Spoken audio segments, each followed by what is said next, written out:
Hi കൂട്ടുകാരെ, നമസ്കാരം. എന്തൊക്കെ വിശേഷം? എല്ലാവരും സുഖമായിരിക്കണമെന്ന് വിചാരിക്കുന്നു. ഞാനും ഇവിടെ സുഖമായിരിക്കണു. ഇന്ന് അയില മുളകിട്ടത് അങ്ങനെ പറയുന്ന രീതിയിൽ ഒരു കറി ഉണ്ടാക്കിയതാണ്. അപ്പോൾ അടിപൊളി കറി തന്നെയായിരുന്നു കേട്ടോ. അപ്പോൾ അതെങ്ങനെ ഉണ്ടാക്കണം നമുക്കൊന്ന് നോക്കാം. ഞാനിത് മൺചട്ടി അടുപ്പത്ത് വെച്ച് ചൂടായി വന്നപ്പോൾ വെളിച്ചെണ്ണ ഒഴിച്ചു. വെളിച്ചെണ്ണ ചൂടായി വന്ന സമയത്ത് നമുക്കതിലേക്ക് ഞാൻ വേറെ ഉലുവയോ കടുക് അങ്ങനെയൊന്നും ചേർക്കണില്ല കേട്ടോ. സാധാരണ നമ്മൾ സിമ്പിൾ രീതിയിൽ ഉണ്ടാക്കുന്നത്. അപ്പോൾ അതിലേക്ക് ഞാൻ ഒരു കഷ്ണം ഇഞ്ചി ചെറുതായി അരിഞ്ഞത് ഇട്ട് കൊടുത്തു. അതുപോലെ തന്നെ ഒരു 8-10 അല്ലി വെളുത്തുള്ളി ചതച്ചതും അതിലേക്ക് ഇട്ട് കൊടുക്കുകയാണ് കേട്ടോ. അപ്പോൾ ആ എണ്ണയിൽ കിടന്നിട്ട് അതൊന്ന് മൂത്ത് വരുമ്പോൾ അതിൻ്റെ പച്ചമണമൊക്കെ പോയി വരുന്ന സമയത്ത് അതിലേക്ക് അരിഞ്ഞു വെച്ച ഒരു സബോള ചേർത്ത് കൊടുക്കുകയാണ്. ആ സബോളയും ഇട്ട് കൊടുത്തതിന് ശേഷം അതിലേക്ക് കുറച്ച് ഉപ്പ് ഞാൻ ചേർക്കുന്നുണ്ട്. അപ്പോൾ ഞാൻ ഉപ്പ് ചേർക്കുമ്പോൾ എപ്പോഴും ഞാൻ കറിക്ക് ആവശ്യമായ ഉപ്പ് കൂടിയിട്ടാണ് ചേർക്കാറ്. പിന്നെ ആവശ്യമുണ്ടെങ്കിൽ മാത്രമാണ് ഉപ്പ് ചേർക്കേണ്ടി വരാറുള്ളൂ. എന്നിട്ട് ഈ സബോളയൊക്കെ ഇട്ട് കൊടുത്തതിന് ഒന്ന് ഇളക്കി കൊടുത്തതിന് ശേഷമാണ് ഉപ്പ് ചേർക്കുന്നത്. ഉപ്പും ചേർത്ത് കൊടുത്ത് സബോളയൊക്കെ ഒന്ന് വഴന്ന് വന്ന സമയത്ത് നമുക്കതിലേക്ക് പൊടികൾ ചേർത്ത് കൊടുക്കാം. അപ്പോൾ പൊടികൾ ചേർത്ത് കൊടുക്കുന്നത് നമ്മൾ ഈ പൊടികളുടെയൊക്കെ പച്ചമണം പോകുന്നത് വരെ ആ എണ്ണയിലൊക്കെ ഒന്ന് മൂത്ത് വരുന്നത് പോലെ തന്നെയാണ് ചെയ്ത് കൊടുക്കുന്നത്. ഈ സമയം ഞാൻ പുളി അവിടെ വെള്ളത്തിലിട്ട് വെച്ചിട്ടുണ്ട്. സാധാരണ വാളൻ പുളിയാണ്. അപ്പോൾ 3 സ്പൂൺ മല്ലിപ്പൊടി ഞാൻ ചേർക്കുന്നുണ്ട്. അതുപോലെ തന്നെ 2 സ്പൂൺ കാശ്മീരി ചില്ലിയും ചേർക്കുന്നുണ്ട്.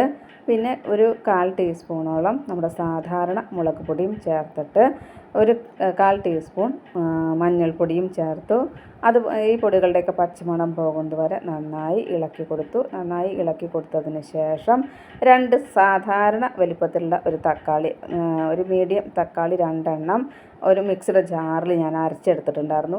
അരച്ച പേസ്റ്റ് ഈ പൊടികളുടെ പച്ചമണമൊക്കെ പോയപ്പോൾ അതിലേക്ക് ഇട്ട് കൊടുത്ത് ആ മിക്സിയുടെ ജാറ് കഴുകിയ കുറച്ച് വെള്ളം കൂടിയും ചേർത്ത് നന്നായി ഒന്ന് ഇളക്കി കൊടുത്ത് തക്കാളിയുടെയൊക്കെ പച്ചമണം പോകുന്നത് വരെ നല്ലതുപോലെ ഇളക്കി കൊടുത്തു. അതിന് ശേഷം നമ്മൾ പുളിവെള്ളത്തിലിട്ടുണ്ടായിരുന്നില്ലേ, ആ പുളിവെള്ളം ഇതിലേക്ക് ഒഴിച്ചു കൊടുക്കുകയാണ് കേട്ടോ. അപ്പോൾ കുടംപുളി ഇട്ട് വെക്കുന്നവരാണെന്ന് വെച്ചാൽ കുടംപുളി ഇട്ടോളൂ. ഞാൻ സാധാരണ നമ്മുടെ വാളൻ പുളിയാണ് ഉപയോഗിക്കുന്നത്. അപ്പോൾ തക്കാളിയുടെ പച്ചമണം പോകുന്നവരൊക്കെ നന്നായി ഇളക്കി കൊടുക്കണം. ഞാൻ പറഞ്ഞു മിക്സർ ജാറ് കഴുകിയ വെള്ളം ഒഴിച്ചിട്ടുണ്ടെന്ന് കേട്ടോ. വല്ലാതെ കൂടുതൽ വെള്ളമല്ല എന്നാലും. അപ്പോൾ ഈ മസാലകളും തക്കാളിയും എല്ലാം കൂടിയിട്ട് ഒന്ന് നന്നായി മിക്സ് ചെയ്തതിന് ശേഷം ആ തക്കാളിയുടെയൊക്കെ പച്ചമണം പോകുന്നത് വരെയാണ്. അതിന് ശേഷമാണ് ഞാൻ പുളിവെള്ളം ചേർക്കുന്നത്. ആ പുളിവെള്ളം നിങ്ങൾക്ക് ആവശ്യമുള്ള വെള്ളം എത്രയോ അത്ര ചേർത്തോളൂ ഈ സമയം കേട്ടോ. ആ പുളിവെള്ളം ചേർക്കുന്ന സമയത്ത് നിങ്ങൾക്ക് ആവശ്യമുള്ള വെള്ളം ചേർത്തതിന് ശേഷം അവക്കൊന്ന് തിളച്ച് കുറുക്കി വരുന്നത് വരെ കുറച്ച് സമയം ഒന്ന് തിളപ്പിക്കുക. അപ്പോൾ പുളി നന്നായി വെന്ത് കിട്ടും. അതുപോലെ തന്നെ ആ ഒരു തക്കാളിയുടെയൊക്കെ പച്ചമണം പോവും. അപ്പോൾ ഏകദേശം ഇതാ വെന്ത് വന്ന ഈ സമയത്ത് ഞാൻ മീൻ ചേർക്കുന്നുണ്ട്. വെന്ത് വന്ന സമയത്ത് ഒന്ന് വറ്റി വന്ന സമയം കേട്ടോ. ആ സമയത്ത് ഞാൻ മീൻ ചേർക്കുന്നുണ്ട്. അയിലയാണ് ചേർക്കുന്നത്. ഇതേ രീതിയിൽ തന്നെ മത്തിയും നമുക്ക് വെക്കാം. അപ്പോൾ ഞാൻ അയില കഷ്ണങ്ങളാക്കിയിട്ടുണ്ട് കേട്ടോ. ഒരു അയില 2 കഷ്ണമായിട്ട് മുറിച്ചിട്ടാണ് ചെയ്യുന്നത്. അപ്പോൾ ഒരു 10 മിനിറ്റിനുള്ളിൽ അയിലൊക്കെ വെന്ത് വന്നു. അപ്പോൾ ഞാൻ തീയൊക്കെ ഓഫാക്കിയിട്ട് കറിവേപ്പില അതിന് മുകളിലേക്ക് ഇട്ട് കൊടുത്തു. മൺചട്ടി ആയതുകൊണ്ട് നല്ലതുപോലെ ഒന്ന് വീണ്ടും തിളച്ചുകൊണ്ടിരിക്കുന്നുണ്ടല്ലോ. നല്ല കുറുകിയ ചാറോട് കൂടിയിട്ടുള്ള മീൻ കറി തന്നെയാണ്. അടിപൊളി ടേസ്റ്റാണ്. നിങ്ങൾ ഉണ്ടാക്കാത്തവരാണെന്നുണ്ടെങ്കിൽ ഒന്ന് ഉണ്ടാക്കി നോക്കൊണ്ടു കേട്ടോ. അപ്പോൾ ഈ മീൻ കറി നമുക്ക് ചപ്പാത്തിക്ക്, ദോശയ്ക്കും, ഇഡ്ഡലിക്കും എന്ന് വേണ്ട എന്തിനും കഴിക്കാം. അപ്പോൾ ഞാൻ ഇവിടെ നമ്മുടെ കപ്പ ഞാൻ പറിച്ചിട്ടുണ്ടെന്ന് പറഞ്ഞിട്ടുണ്ടായിരുന്നു.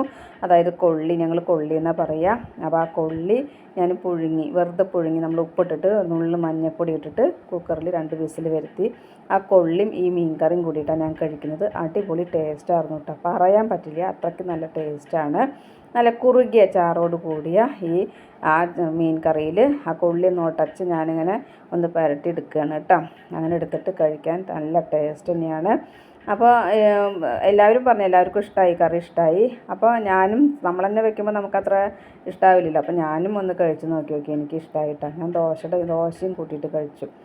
അപ്പോൾ ഇന്നത്തെ എൻ്റെ വിശേഷങ്ങൾ ഇത്രയൊക്കെ തന്നെയുള്ള എൻ്റെ കൂട്ടുകാർക്ക് ഇഷ്ടമായി ഉണ്ടാവുമെന്ന് വിചാരിക്കുന്നു. ഇഷ്ടപ്പെട്ട് കഴിഞ്ഞാൽ ലൈക്ക് ചെയ്യുക, ഷെയർ ചെയ്യുക. അതുപോലെ പുതിയതായി കാണുന്ന ഏതെങ്കിലും കൂട്ടുകാരുണ്ടെങ്കിൽ സബ്സ്ക്രൈബ് ചെയ്യാൻ മറക്കരുത്. അടുത്തൊരു വിശേഷമായി വേഗത്തിൽ വരാം. നിങ്ങളുടെ സ്വന്തം ജോ. By, C U.